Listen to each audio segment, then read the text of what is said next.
아침마당의 김재원 아나운서가 긴 공백 끝에 아침마당에 복귀한 가운데 그가 결국 아침마당에서 하차하기로 결심을 내린 것이 아니냐는 이야기가 나오고 있습니다. 김재원 아나운서는 아침마당 진행만 10년을 넘어 아침마당 역대 최장수 남성 MC 기록을 새로 쓰고 있던 중 얼마 전부터 갑자기 나오지 않기 시작했고, 그가 이토록 오랜 시간 자리를 비운 적이 없었기 때문에 많은 시청자들은 김재원 아나운서가 어디 갔느냐, 하차를 한 것이냐, 복귀를 하긴 하는 것이냐 등 프로그램에 많은 의문이 쏟아졌었는데요. 그는 한참의 공백 끝에 며칠 전 복귀하더니 연차를 쓴 것이라며 뒤늦게 사유를 밝혔지만, 사전에 양해를 구한 것도 아닌 뒤늦게서야 사유를 밝힌 것도 석연치 않을 뿐더러 아침마당을 진행해온 10여 년간 이렇게 오래 자리를 비운 적도 없었고, KBS의 사원으로서 매일 프로그램을 진행하는 사람이 어떻게 이렇게 오랫동안 연차를 쓰고 어떻게 이토록 오래 프로그램을 안 나와도 되는지 여러모로 의문이 가는 것이 사실입니다.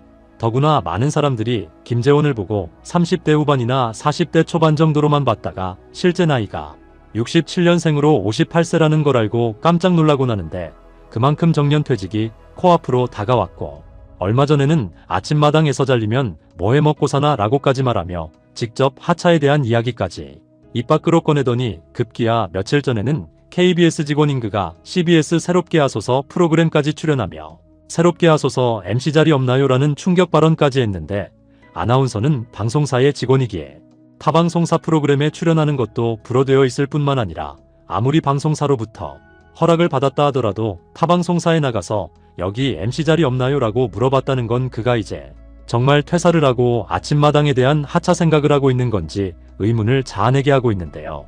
늘 따뜻한 마음으로 우리네 사는 이야기에 귀를 기울이고 위로가 돼주었던 김재원 아나운서는 정말로 아침마당을 떠나는 것일까요? 그가 하차 발언을 한 배경과 그간 그에게 무슨 일들이 있었던 것인지 지금부터 자세히 알아보겠습니다.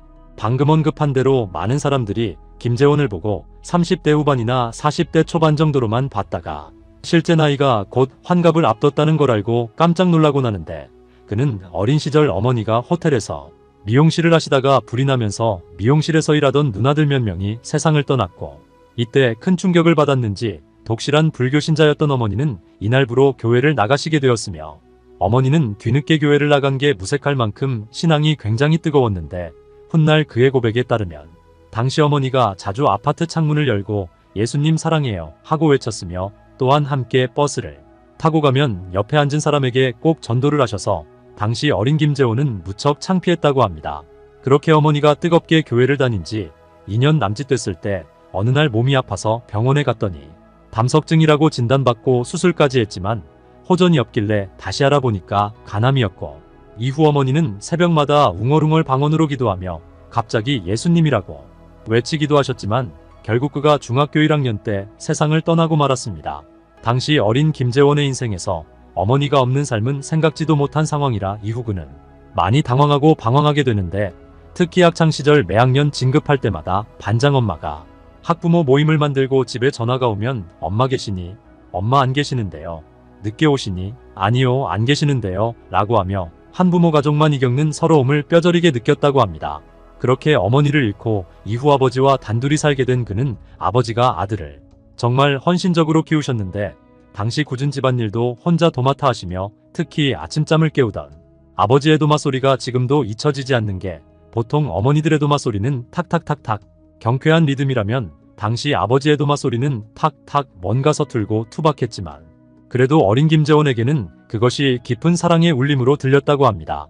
그리고 당시 아버지가 아들의 도시락에 늘 튼실하게 만든 계란말이를 매일 도시락 반찬으로 싸줬는데, 사실 이때 그는 계란말이가 지겹고 싫었으나 아버지에겐 다른 대안이 없다는 걸 알고 내색하지 않으며 일찍 철이 들게 됩니다. 그러다 그가 18살이 되던 해에는 아버지의 사업이 부도가 아주 작은 집으로 이사를 가기도 했지만, 그럼에도 아버지의 헌신은 멈추지 않았고 이후 아들이 대학을 마치자 엄마의 소원이었다며 그를 미국 유학까지 보내게 되는데요.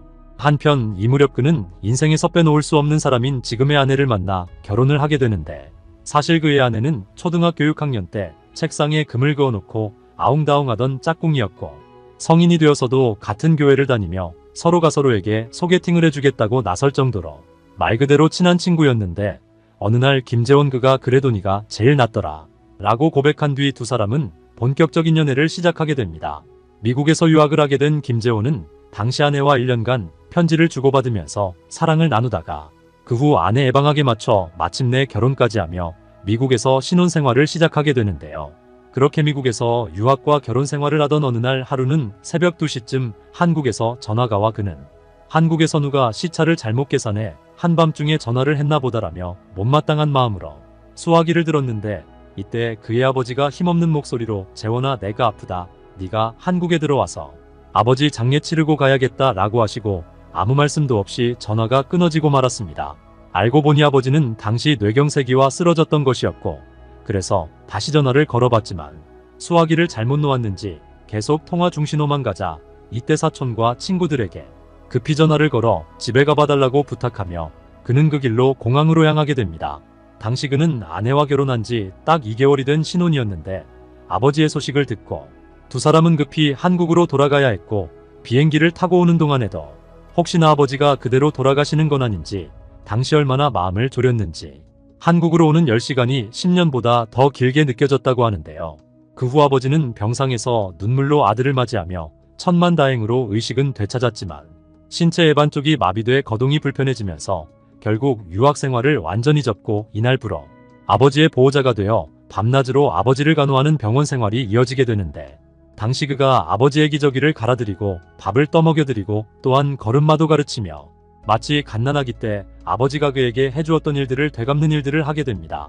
한편 아버지의 병이 길어질 것 같으니까 당시 장인 장모가 하루는 그에게 우리가 자네 아버님을 돌볼 테니 미국으로 돌아가서 하던 공부 마저 하고 오게나 라며 미국으로 돌아가라고 했고 사실 아버지가 쓰러지던 날 밤새 옆에서 지켜준 분도 장인어른이었는데 사실 장인 장모로서는 딸을 시집 보내고 단 2달 만에 이렇게 됐으니 어떻게 보면 그분들이 가장 황당했을 텐데도 서운한 말씀 한번 안 하시고 오히려 사위를 지원하겠다 하니 그때의 고마움은 이루 말할 수 없었다고 합니다. 하지만 마음만 받을 뿐 그렇게 할 수는 없었던 김재원은 그렇게 밤낮으로 아버지를 간호하던 중 하루는 병원에서 유일한 낙인 TV를 넋놓고 보고 있었는데 그때 손범수 아나운서가 헬리콥터에서 내리더니 손을 쫙 뻗으며 KBS 21기 신입사원을 모집한다고 외치자 자신도 모르게 나도 아나운서나 한번 해볼까 하는 생각을 하게 됩니다.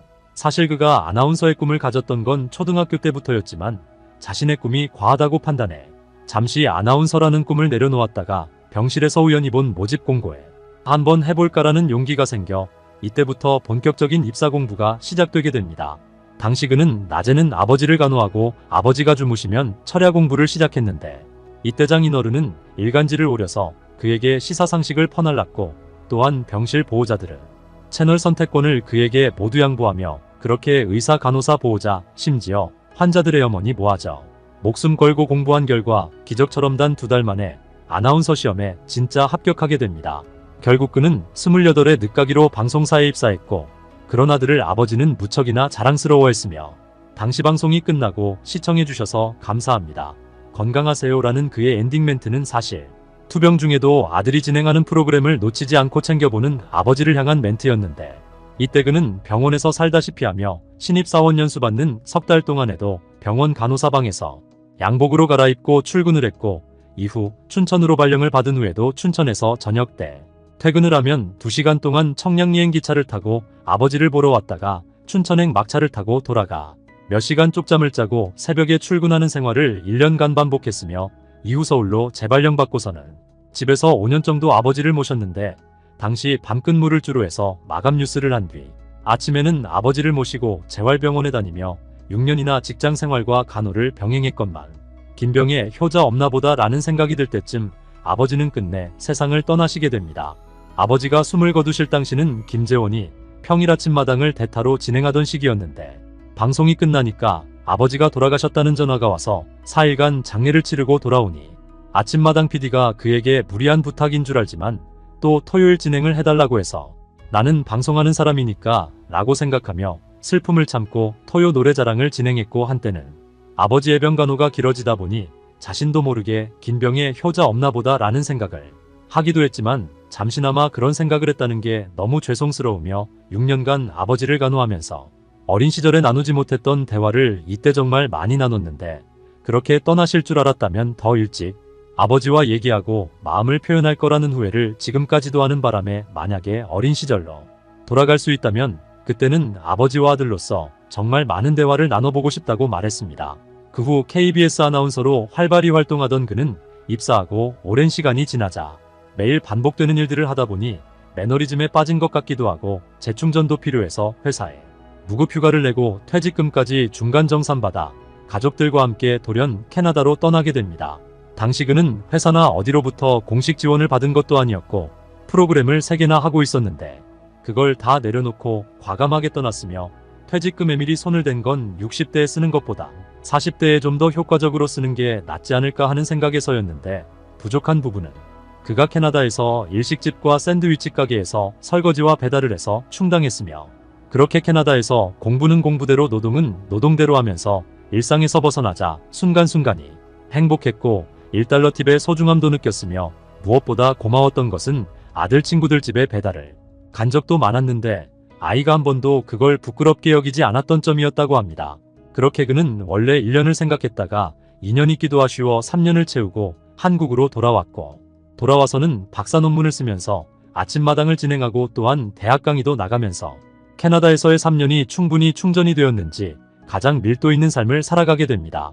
그렇게 열심히 살아가던 김재원은 2008년부터 지금까지 오랜 시간 동안 대한민국 주부들의 곁에서 재미와 웃음 감동을 선사했지만 그런 그도 나이를 먹어가며 어느덧 환갑을 앞두게 되어 정년퇴직으로 프로그램을 떠나야만 하게 되었는데요.